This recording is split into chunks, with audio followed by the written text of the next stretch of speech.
con nosotros a Rafael García Pérez, que es profesor titular de Historia del Derecho y que además, en relación con su ámbito de estudio, nos va a hablar sobre política y religión en el Islam, que es un tema de gran actualidad.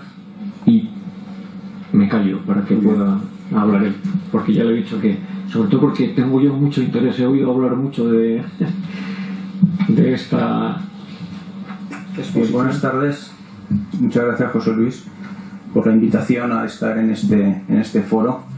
Les veo ya con cara de cansado después del segundo día. En efecto, me dedico a la historia del derecho. Empecé a estudiar el tema del Islam de una manera indirecta porque mi ámbito de especialización es el derecho colonial del siglo XIX. Me interesaba comprender la influencia del derecho europeo en los países de mayoría musulmana e islámica en el siglo XIX. Me han pedido que hable en 40 minutos un tema que es amplísimo, religión y política en el Islam, de manera que yo me voy a centrar en algunas ideas y después pues podemos hablar de lo que les parezca oportuno. Voy a empezar con algunas obviedades y después me voy a centrar en dos cuestiones que creo que son interesantes. Una es el marco general, la narrativa, se puede decir, desde la cual nosotros comprendemos el Islam, nosotros me refiero a Occidente, y desde el cual el mundo islámico interpreta a Occidente. Y después me centraré en un aspecto concreto de la relación entre política y religión, que es la Sharia, que es un tema del cual se habla mucho y me parece que es bueno conocer en líneas generales, porque no da tiempo para más.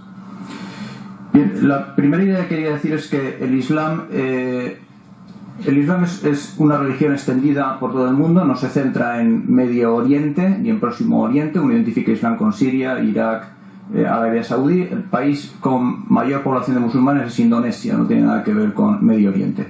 Y en el Islam hay dos grandes familias que es bueno considerar, los suníes y los chiíes. En el mapa se ve en verde más oscuro las zonas de confluencia de los chiíes y el resto son suníes. El 90% del mundo islámico son suníes, el 10% son chiíes. Es una escisión del primer siglo de historia del Islam que ha perdurado hasta el momento, y la diferencia entre unos y otros, más que doctrinal, existen algunas diferencias doctrinales, pero es fundamentalmente cultural, tradicional, política. Siguen siendo los dos musulmanes, las dos familias, aunque para cada uno de ellos los otros son herejes, se puede decir. Es importante ver que el país de mayor concentración de chiíes es Irán, que tiene un 95% de chiíes, y a su lado Irak, que tiene aproximadamente un 60%, bueno, no se sabe cuántos, pero un 60%, y hay algunos en el sur de Arabia Saudí. El Islam, además, o el mundo de presencia de mayoría musulmana es enormemente variado. Uno identifica el mundo islámico con el árabe, ciertamente el árabe es la lengua del Islam porque el Corán está escrito en árabe, pero el Islam está extendido por países con una variedad increíble de lenguas y también con una variedad increíble de etnias y culturas. Por tanto, el Islam, no existe un Islam, se suele decir, es una cosa obvia, pero es bueno no perderlo de vista. Existen muchos Islam distintos con elementos comunes, y por tanto siempre que uno habla del Islam es bueno ponerlo un poco entre comillas, pues como hablar del cristianismo. El cristianismo, dice, bueno, el cristianismo, ¿de qué me estás hablando? ¿De los católicos? ¿Los católicos de dónde? ¿De los ortodoxos? ¿De los protestantes? ¿De los evangélicos? Con el Islam pasa algo parecido.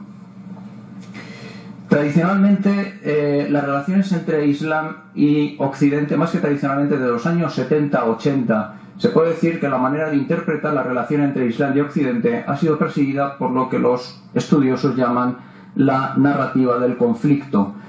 Las narrativas son modos de representar la realidad que están formadas por historias, símbolos, imágenes, relatos, que en cierta medida dan identidad a un pueblo, a una comunidad. Por ejemplo, la narrativa típica norteamericana es la de unos pilgrims o protestantes que en busca de la libertad en Estados Unidos fundan un nuevo pueblo, también basado en la libertad y en el trabajo, se separan de Inglaterra y, constituyen la primera potencia del mundo.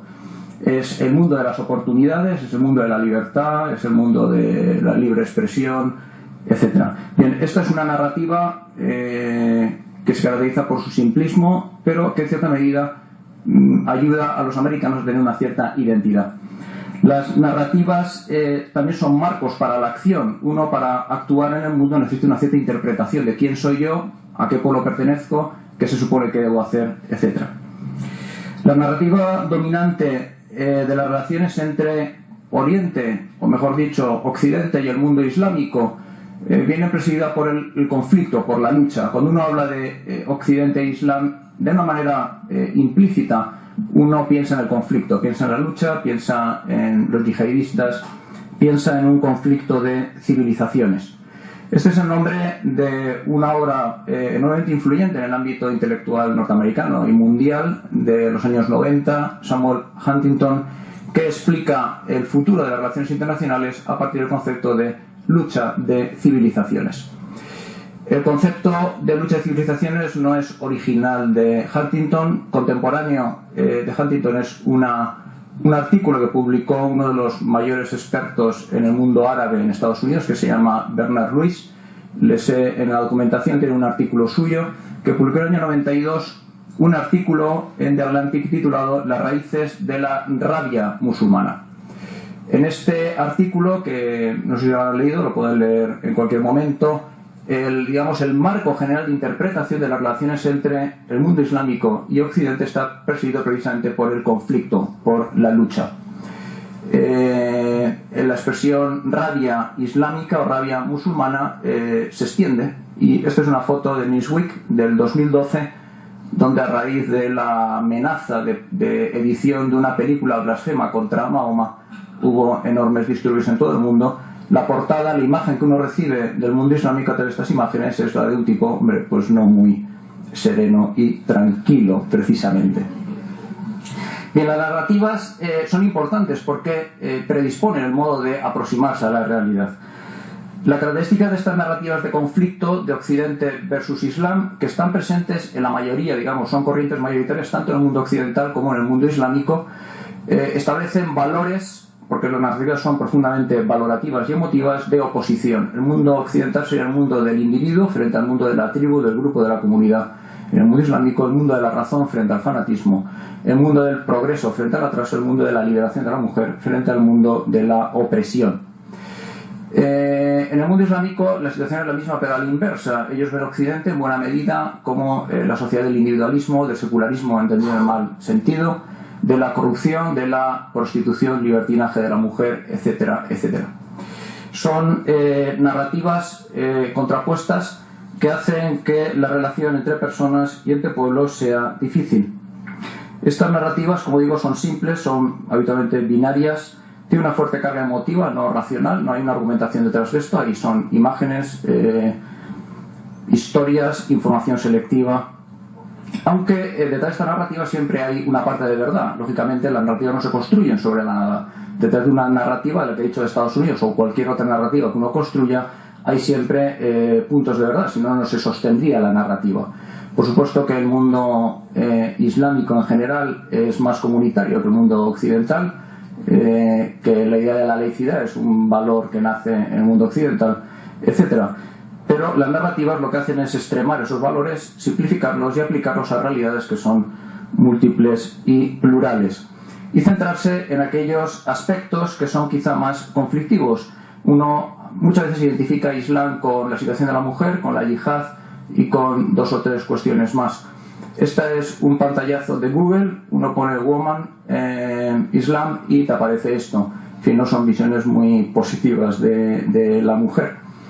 Por supuesto que en el mundo islámico hay mujeres que llevan el burka, el niqab y las distintas prendas para cubrir la cabeza, pero ni es en todos los países, ni son mayoría, ni por supuesto van todas armadas.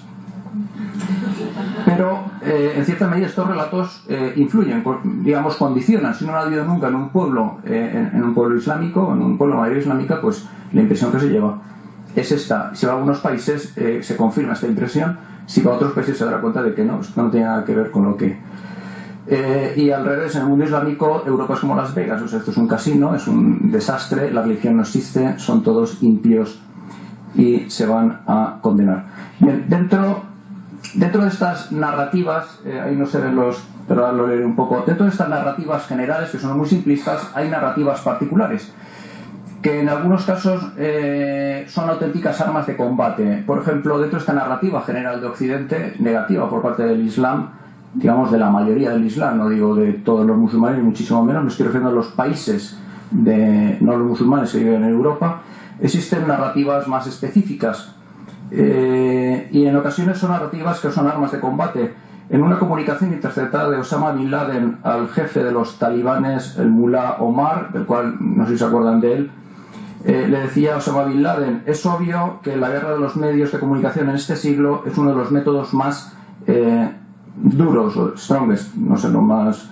De hecho, su radio de acción llega al 90% de la preparación de cualquier guerra. Y en otra comunicación interceptada de Ayman al-Zahrawi, que fue el sucesor de Bin Laden en Al-Qaeda, al que después fundó desgraciadamente el Estado Islámico, al-Zarqawi le decía, el líder de Al-Qaeda: te digo que estamos en una guerra y más de la mitad de esta guerra está jugando en el campo de batalla de los medios de comunicación. Y estamos en una guerra en los medios de comunicación por los corazones y las mentes de la Ummah. La Ummah veremos ahora que es la comunidad musulmana. Por lo tanto, estas narrativas, lejos de ser meras representaciones espontáneas, en muchos casos persiguen fines políticos. Y a veces los extremos se oponen, porque los grupos que más se identifican con esta narrativa son la extrema, los republicanos más conservadores norteamericanos y los radicales fundamentalistas islámicos, para quienes no es posible ningún tipo de contacto, de encuentro, de diálogo entre el Islam y Occidente. Bien, yo no voy a sustituir la narrativa del conflicto por la narrativa de la indiferencia o de todos somos buenos y aquí no hay ningún problema.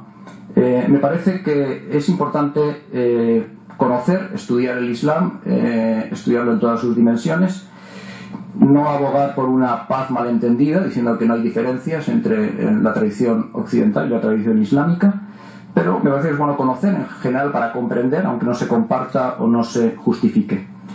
Yo voy a centrarme en el tiempo que me queda en un aspecto concreto de esta relación entre religión y política. Cuando uno habla del Islam, religión y política, lo primero que uno le sale a la cabeza es todo lo mismo, no hay diferencia. Como hemos visto en la sesión anterior, me he incorporado a la mitad, la relación entre religión y política no es fácil tampoco en el mundo cristiano. O sea, uno dice, en el mundo cristiano o en Europa, uno dice, religión tiene que ver con la política. Mentira, no hay ninguna sociedad donde la religión no tenga ninguna relación, la religión con la política. El tema es cómo se entiende esa relación y sobre todo cómo se entiende la relación entre las autoridades religiosas y las autoridades políticas. Uno de los elementos claves para entender el concepto de lo político y de la relación y dependencia con la religión en el mundo islámico es el concepto de Sharia. Yo voy a explicar muy brevemente qué es la Sharia, cómo se forma y cómo evoluciona hasta la actualidad. Todo esto en 20 minutos. Esto es antes de pasar, esta es una encuesta de una fundación norteamericana, el Pew Forum, que hace encuestas mundiales bastante sólidas sobre la influencia positiva o negativa de Occidente en el mundo islámico. Y la fila de la derecha es lo negativo y la fila de izquierda lo positivo. O sea, en general en los países de mayoría islámica se entiende que la influencia de los valores occidentales es negativa. Esa es la visión que tienen de Occidente, aunque también hay gente que piensa que es positiva e incluso muy positiva. Bien, cuando uno habla de Sharia o la Sharia, uno pone en Google Sharia y esto es lo que te aparece. En fin, no es muy animante, ciertamente. Uno identifica la Sharia con la decapitación de presos, con todo tipo de salvajadas. Sin embargo, la Sharia es algo mucho más complejo, al menos en su formación histórica. Mahoma, no se preocupen, no os voy a contar la vida de Mahoma, pero me parece que es importante acudir al origen. Mahoma funda una comunidad religioso-política en Arabia Saudí, que se llama la Ummah, que es la comunidad de los creyentes. Esta comunidad originalmente se rige por la predicación del profeta y después esa predicación del profeta se pone por escrito. La Sharia para los musulmanes no es exactamente la ley. Nosotros traducimos sharia por ley o por derecho, pero la sharia es algo un poco más complejo. La sharia se puede, digamos, traducir por derecho, se puede traducir también por ley, pero en general la sharia es el modo de vida del musulmán. Significa de manera textual el camino recto para vivir conforme al mandato de Alá. La sharia tiene un carácter omnicomprensivo, incluye el conjunto de prácticas sociales, económicas, culturales, políticas, jurídicas, éticas y estrictamente espirituales que ordenan la vida del fiel. Por lo tanto, la sharia es una visión omnicomprensiva de la vida de los musulmanes y tiene una serie de fuentes de orígenes. La sharia, el modo de vida, digamos, regulado de los musulmanes comienza con, como he dicho antes, con Mahoma. Mahoma comienza predicando y después extiende el Islam a base de razias, de guerras, también de pactos con las tribus que había en Arabia Saudí, y al final de su vida prácticamente el Islam se extendió por toda la península arábiga. ¿Cuáles son las fuentes de la sharia? Muy brevemente, el corazón de la sharia es el Corán. El Corán, no sé si alguna vez lo han leído, aunque sea por motivos culturales, es interesante por lo menos ojearlo. El Corán es un libro compuesto, dividido en capítulos y en aleyas, que recoge, según los musulmanes, la predicación del profeta. Para los musulmanes el Corán es un libro textualmente revelado por Dios en árabe, palabra por palabra. Por tanto, es un libro que no se puede traducir. Bueno, en teoría, en la práctica se traduce, lógicamente, pero un Corán traducido no es el Corán. Para la mayoría de los musulmanes el Corán es un libro eterno, es un libro que existe en el cielo.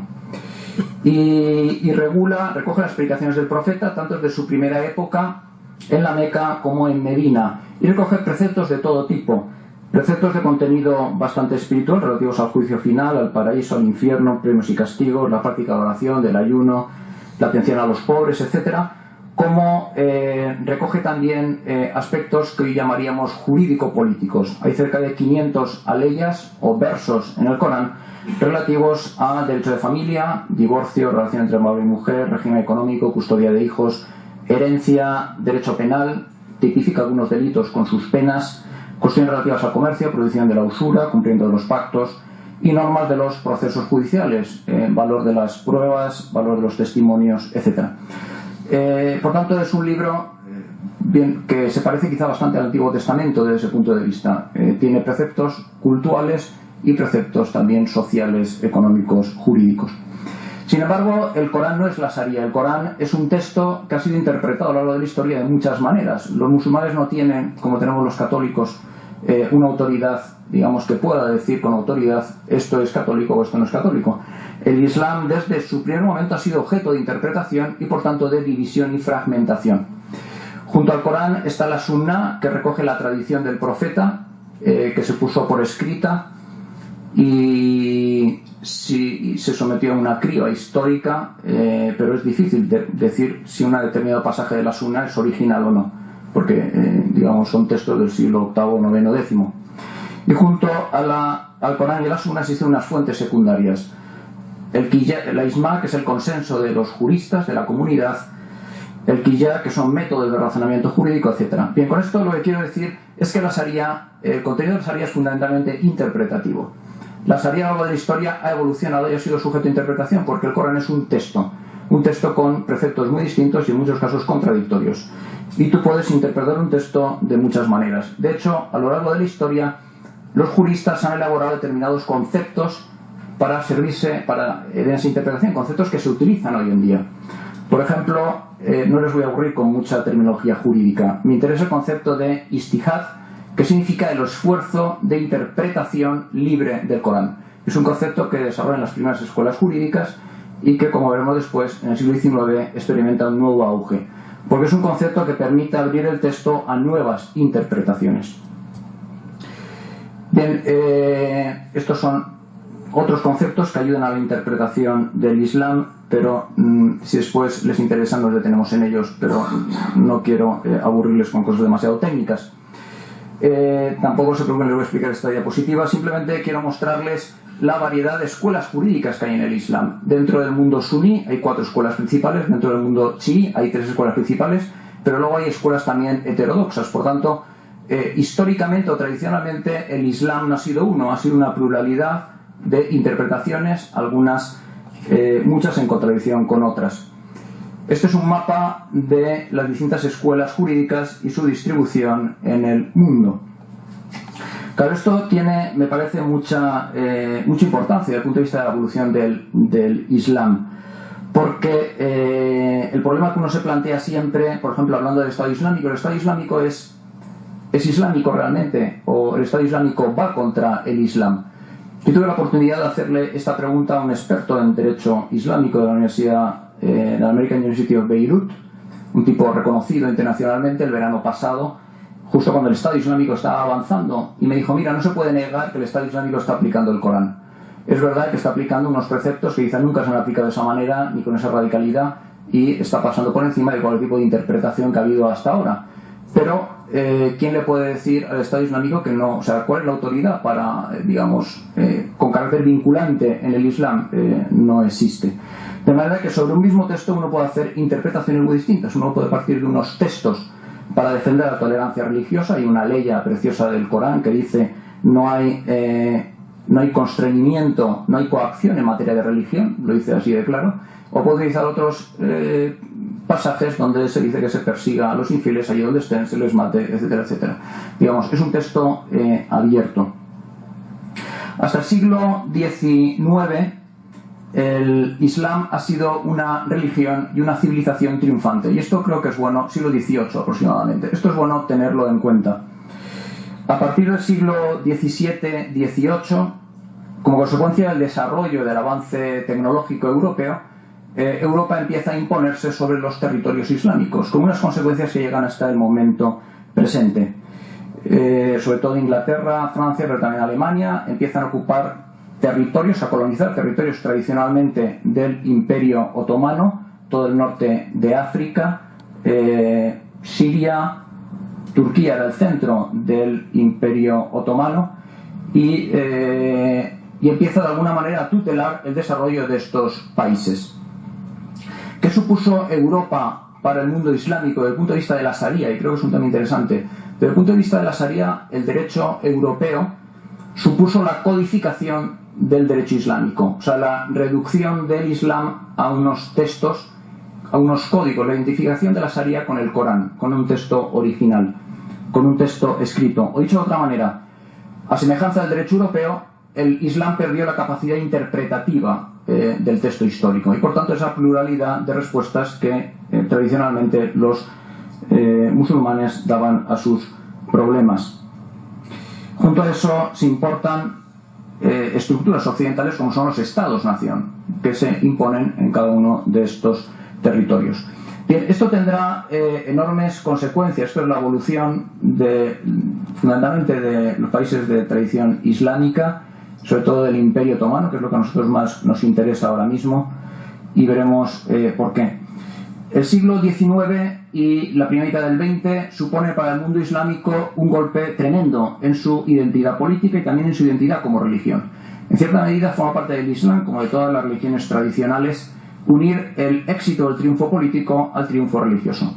Y en el siglo XIX aparecen una serie de personajes que reinterpretan el Islam. Son los padres del Islam moderno. En el siglo XIX, como consecuencia de la colonización europea, o sea, del control de las tierras musulmanas, control directo o control indirecto por parte de las principales potencias occidentales, en el mundo islámico hay sobre todo entre los intelectuales, hay una reacción y un planteamiento como el siguiente: el mundo islámico está en decadencia, Occidente nos está comiendo el terreno, esto es porque hemos abandonado el auténtico Islam, esto es porque el Islam se ha corrompido. Tenemos que volver a los orígenes del Islam. Y aparecen una serie de personajes que repiensan el Islam, y lo repiensan fundamentalmente como una vuelta a los orígenes. Posiblemente no reconozcan estos rostros, pero este señor de aquí es un señor muy importante que se llama Wahhab, tiene muchos nombres anteriores pero no me acuerdo, que es el fundador de los wahabitas. Los wahabitas es el primer movimiento de reforma del Islam en el siglo XVIII-XIX, que dará lugar a la doctrina oficial de Arabia Saudí y al Islam más radical, a los talibanes. Los talibanes no son más que seguidores de Wahhab.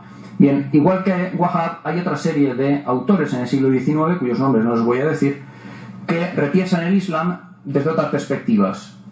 Algunos, por ejemplo, intentan hacer compatible el Islam con lo positivo que tiene Occidente, con la técnica, con el sistema democrático, con el desarrollo militar. Y intentan refundar el Islam volviendo a los textos, olvidando todo el periodo medieval y diciendo: nosotros, si queremos vencer al imperialismo occidental, tenemos que tomar de ellos sus instrumentos de poder. Por tanto, en el siglo XIX se puede decir que hay una refundación del Islam en distintos sentidos. En este contexto, por ejemplo, se funda en los años 20 en Egipto, que será siempre, es ese territorio de aquí, los llamados hermanos musulmanes, que es una fraternidad de musulmanes que intenta una vuelta a los orígenes del Islam frente a los valores occidentales. Aparece un señor que se llama Hassan al-Banna, que empieza a predicar y forma una especie de comunidad social de ayuda a los necesitados y de enseñanza del Islam, rompiendo con toda la tradición anterior y enseñando el Corán directamente y los valores islámicos frente a Occidente.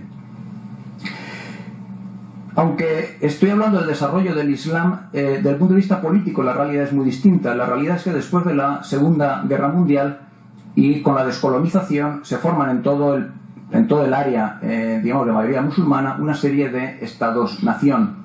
Y lo que triunfa tras el año 45 no son estados islámicos. El islamismo político es un fenómeno de los años 80, como vamos a ver en 3 minutos.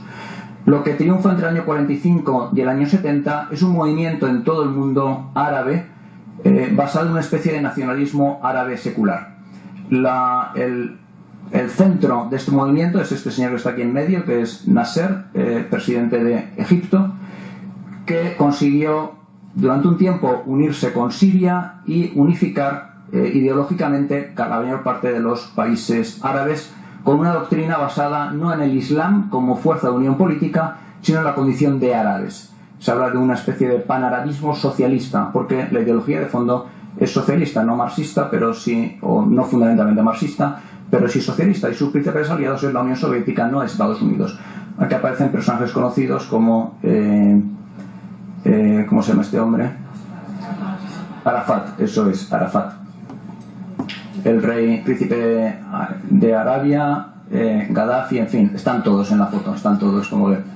Claro, ¿cuál es el problema? El problema es que en el año 67 hay una guerra entre Israel y gran parte y 3 estados árabes importantes, Siria, Jordania y Egipto, que pierde por mayoría aplastante estos países árabes, y con la muerte también de Nasser se puede decir que esta ideología posterior a la Segunda Guerra Mundial entra en crisis y digamos la solución política a estos países, que son nuevos, en cierta medida son fruto de la descolonización, se empieza a buscar en otra parte. A partir de los años 70, 80 se desarrolla lo que ahora mismo presenciamos, que es el islamismo político. O sea, la utilización del Islam como fuerza para la conquista del Estado y para la imposición del Estado de una sociedad islámica.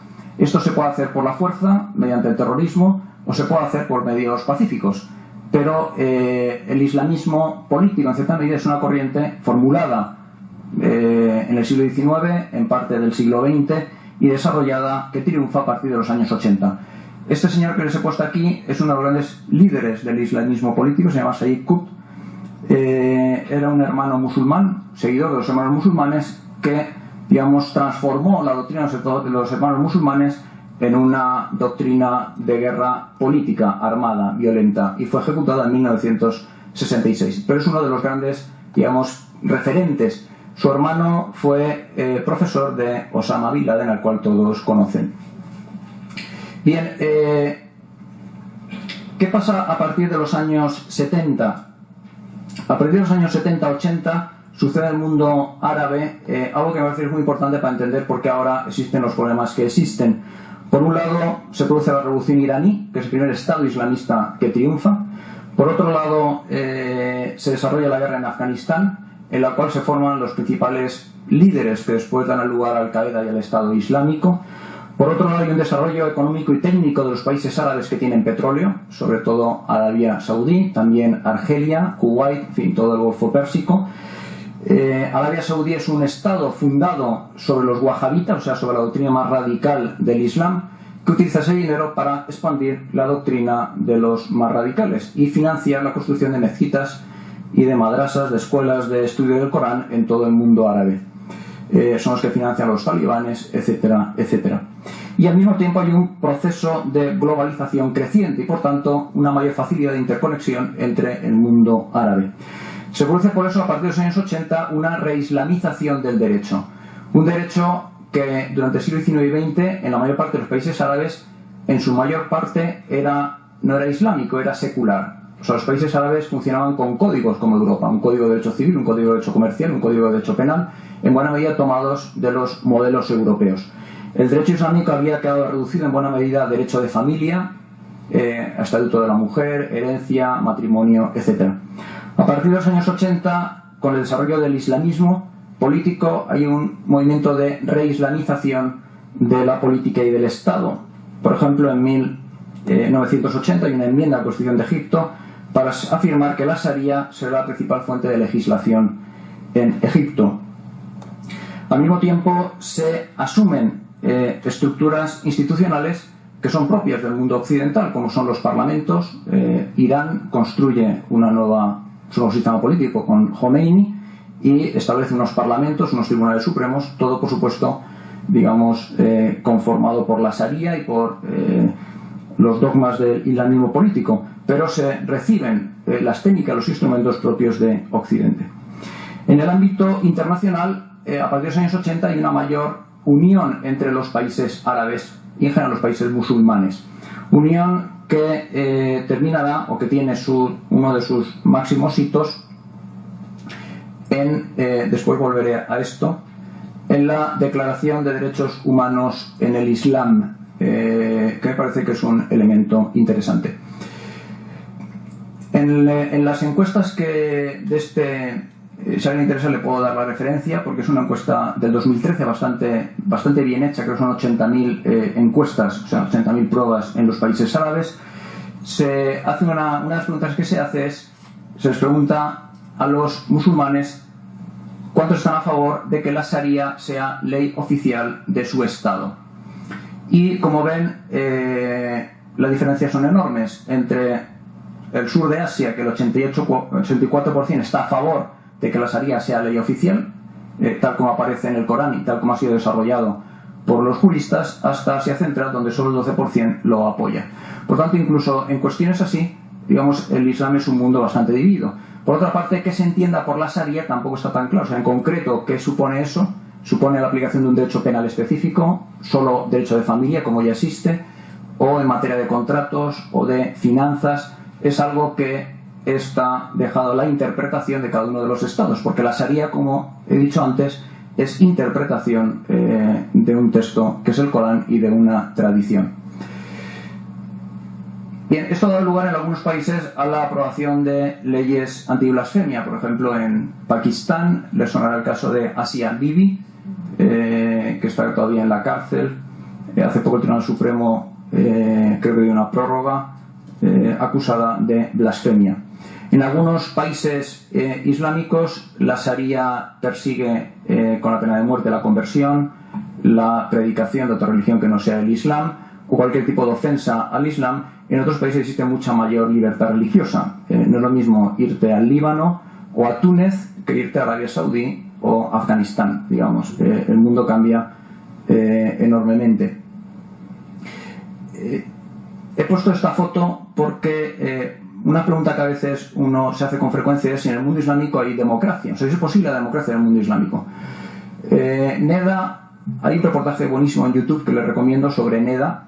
Neda es una chica que murió en el 2009 en unas protestas en Irán contra Ahmadinejad, o como se pronuncie, el líder de Irán hasta hace poco, que, digamos, manipuló las elecciones. Y cientos de estudiantes salieron a la calle a protestar contra el presidente por haber, digamos, manipulado las elecciones democráticas. En muchos de esos países hay elecciones.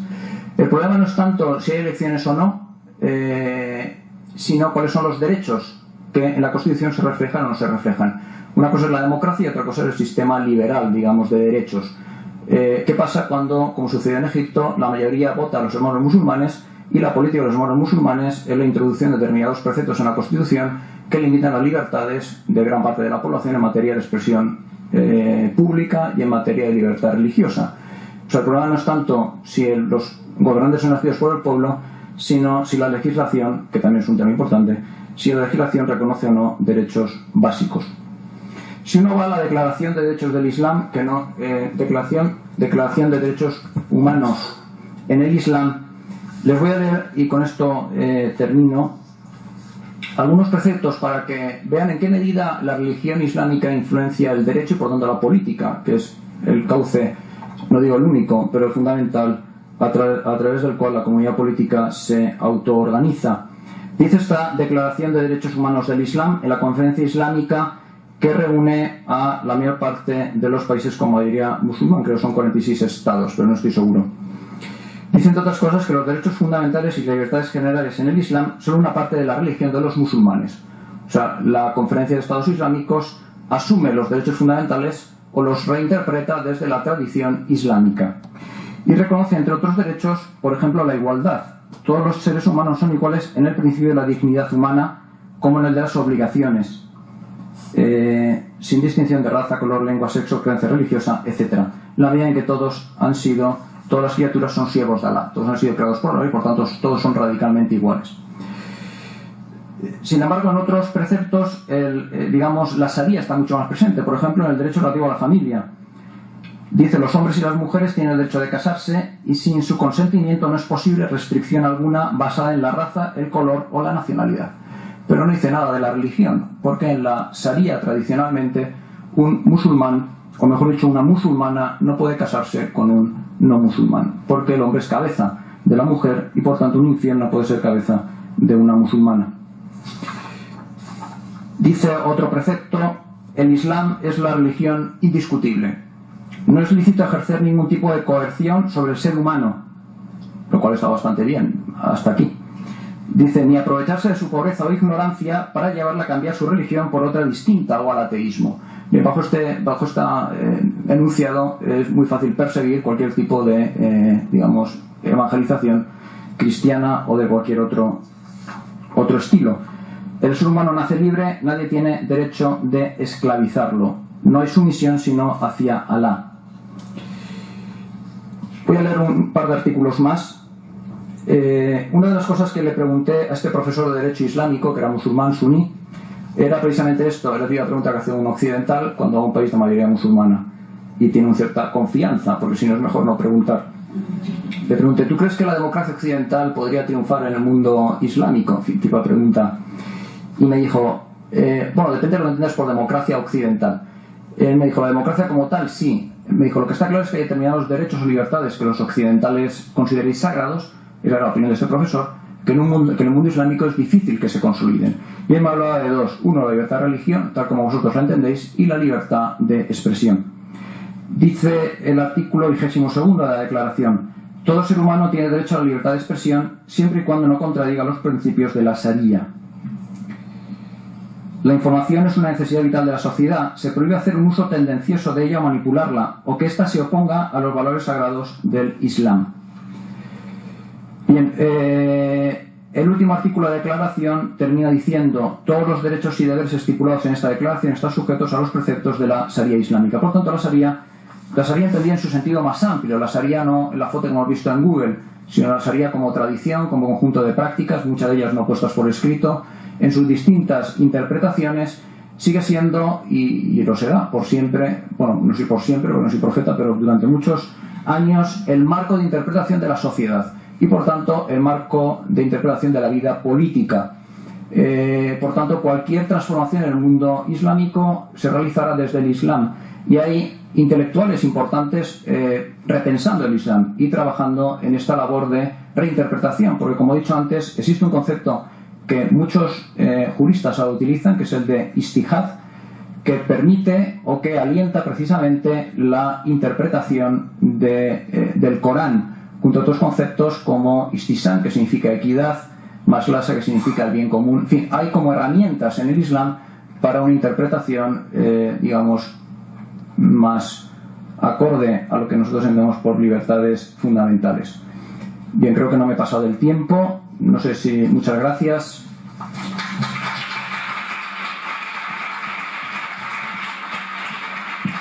Es mi correo por si alguien me quiere escribir o quiere que le envíe documentación o lo que sea, yo encantado. RG Pérez. rgperezunaf.es.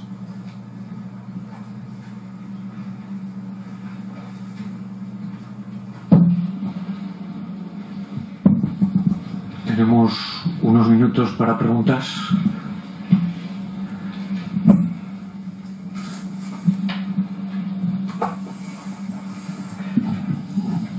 Yo, vamos a ver, tenía entendido que la Sharia era una especie de ley también al cual, digamos, que limita el poder político. O sea, que en el fondo, digamos, por decir, un concejal islamista, digamos, no puede hacer, por ejemplo, licitar cualquier terreno para usos urbanísticos, por ejemplo. ¿Eso es verdad o entonces también depende de interpretaciones o cómo es? Sí, vamos a ver, tradicionalmente, la Sharia, al menos hasta el siglo XVIII, era el marco de actuación de los poderes políticos en el mundo islámico. Y existían los líderes religiosos, ulamas, seiks o como se le quiera llamar, que en cierta medida autorizaban y velaban porque la política se adecuara al marco general de la Sharia. En el mundo actual sucede lo mismo, al menos en teoría. Es decir, en el momento en que uno reconoce que hay un orden moral objetivo que tiene su origen en Dios, en Alá, y que existe una ley inspirada por Dios y revelada por Él, que es la Sharia, hay determinadas conductas que están prohibidas. Por ejemplo, el préstamo con interés. De hecho, un sistema bancario distinto. Y por tanto, es una fuente de moralidad. La idea de un poder político ilimitado es algo que en el mundo islámico carece de sentido. Maquiavelo no se entendería en el mundo islámico, por poner un ejemplo.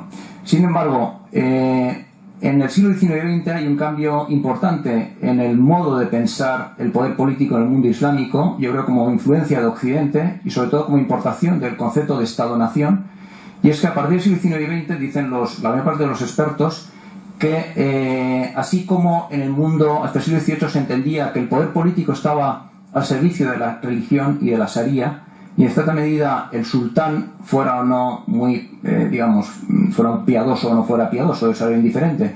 El sultán, su legitimidad se basaba fundamentalmente en poner en ejercicio los principios de la Sharia, también en materia social. Por ejemplo, el Corán es bastante solidario en general, con la atención a los pobres, a las viudas, etcétera, y condena radicalmente la tiranía, la corrupción, el robo. O sea, son, digamos, como pecados máximos en el Islam. Así digo, como y en Europa sucede algo parecido. Hasta el siglo XVIII se entiende, y es la concepción que existe, incluso institucionalmente está estructurado así, el poder político está enormemente limitado por el poder religioso, porque son poderes, digamos, todos están en la Sharia, pero son distintos. A partir del siglo XIX y XX, con el repensamiento del Islam, lo que hay más bien es un sometimiento de la religión a la política. Lo que hay más bien es una instrumentalización del Islam con la finalidad de dar una identidad a esos nuevos estados-nación que se crean en el siglo XIX y XX. Y en cierta medida se rompen los límites de actuación al servicio del Estado, que en este caso al servicio de un Estado islámico. Y en este sentido se entienden determinadas actuaciones que tradicionalmente hubieran sido impensables. La idea del suicida pues es algo que históricamente no tenía mucho sentido. El Islam prohíbe radicalmente el suicidio, pero cambia en cierta medida el modo de concebir.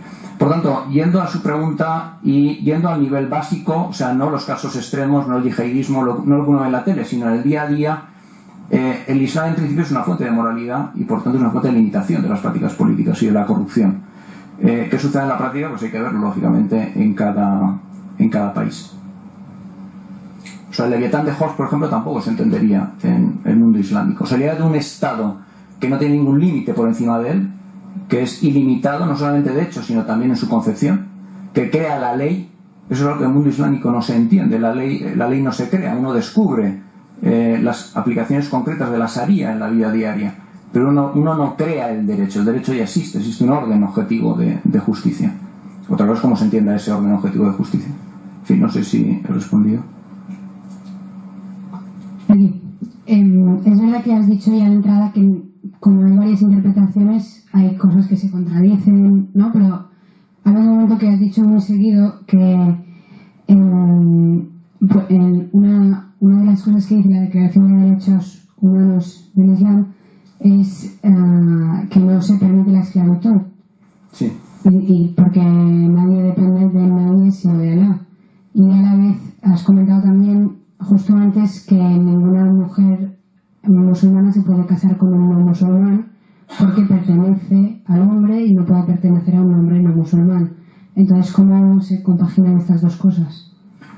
Vamos a ver, sí, la relación entre el hombre y la mujer en la familia islámica, lógicamente depende con quién hables, pues te voy a decir una cosa u otra, pero en general en el Corán y en la tradición el hombre es, digamos, no solo la cabeza de la mujer, sino el que sostiene la familia, y así aparece en la Declaración Islámica, y la mujer debe obediencia al varón.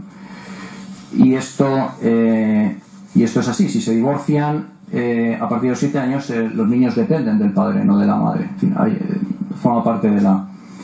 Pero los musulmanes no entienden esto como una esclavitud de la mujer hacia el varón. También el varón tiene obligaciones hacia la mujer de mantenerla, de protegerla, de sacarla adelante de la familia, etcétera, etcétera. Por tanto, es una... Si me preguntaran, cuando habla de la esclavitud, se refiere a la esclavitud en el sentido tradicional de la palabra. En el Corán la esclavitud aparece recogida. Lo que pasa es que hay muchas maneras de interpretar el Corán. Hay juristas que dicen que en el Corán hay preceptos culturales y otros sociales. Los sociales son más contingentes históricos y por tanto se pueden superar. Otros dicen que el Corán prevé la esclavitud pero no la ordena, por tanto se puede eliminar. En el caso de la mujer la situación es un poco distinta y depende también mucho de los de los países. No te puedo responder mucho más. Te puedo leer algunos preceptos del Corán, y el derecho de familia musulmán fundamentalmente está basado en el varón. Sin embargo, por ejemplo, la mujer mantiene la dote y sus bienes propios sin ninguna obligación de contribuir a las cargas de la familia. Quiere decir que si una mujer es multimillonaria y se casa con un hombre, puede dedicar su dinero a viajar, y el hombre no le puede exigir que los dedique a mantener la familia, porque la obligación del hombre es mantener la familia. De hecho, dice la Declaración de Derechos: sobre el varón recaerá el gasto familiar, así como la responsabilidad de la tutela de la familia. Claro, pues para algunas mujeres, esto por ejemplo decía, estoy en un grupo de investigación de religión y sociedad civil, una de las investigadoras de la Universidad de Teherán, es musulmana, va con el hijab, con el pañuelo, y decía, bueno, esto es fantástico para las mujeres, ¿no? O sea, las mujeres no tenemos obligación. Claro, la realidad imagino que sea distinto, ¿no? O sea, si estás muriendo de hambre, pues tendrás que... Quiero decir que hay... no sé si he respondido, pero... Muy bien, pues vamos a terminar. Yo aprovecho las palabras que se dirigían al público para darle las gracias por esta exposición tan interesante. Muchas gracias. Gracias a vosotros.